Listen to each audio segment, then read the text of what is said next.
Hi, my name is Melanie Foltz, and today I want to talk to you about the dangers of artificial sweeteners. My goal today is to inform my audience of these dangers and to persuade them to not use them. In 2004, Justin Dumas, an Olympic diver, went to the doctor because he was so exhausted that he could barely even get in the shower. They diagnosed him as having a disease called Graves' disease.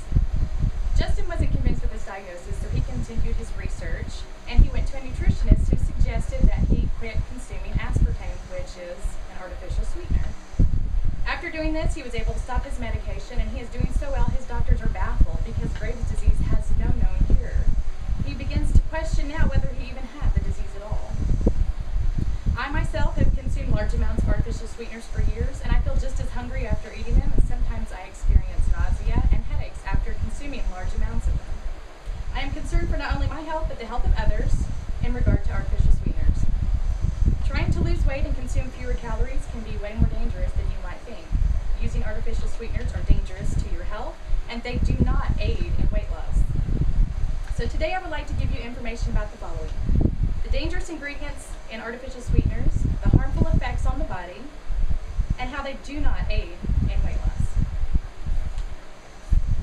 Dr. Christine Leiden, who regularly recommended NutraSweet to her patients until being asked to participate in a sports company consultation of the dangers of aspartame, says this: aspartame is composed of 50% phenylalanine, 40% aspartic acid, and 10% methanol, also known as wood alcohol.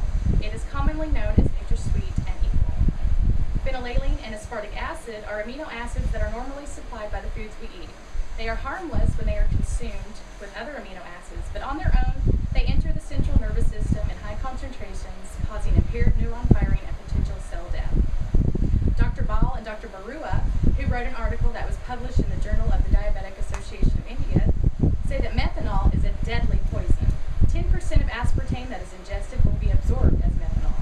Methanol has a slow excretion rate once in the body and is known as a cumulative poison. Methanol is converted to formaldehyde in the liver, and formaldehyde is a deadly neurotoxin, a known carcinogen, and is used as an embalming fluid. Safe consumption of methanol, according to the Environmental Protection Agency, is 7.8 milligrams a day. A 1-liter beverage contains 56 milligrams, which is 8 times the limit. And this is provided by Christine Leiden.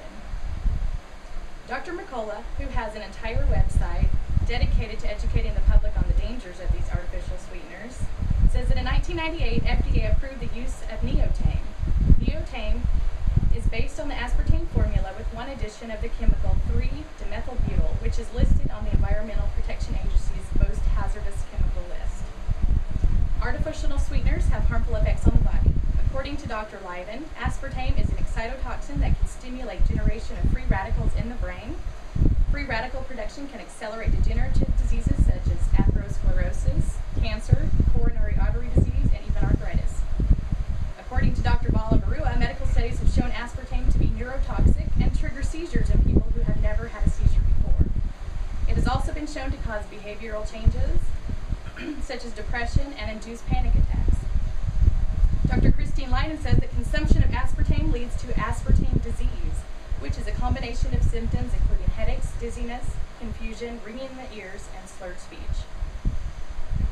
Victoria Weinblatt, who has a BS in Environmental and Natural Resource Policy, says that according to a study in Denmark by the Center for Fetal Programming, drinking 1 or more artificially sweetened diet drinks a day may be linked to increased risk of premature birth.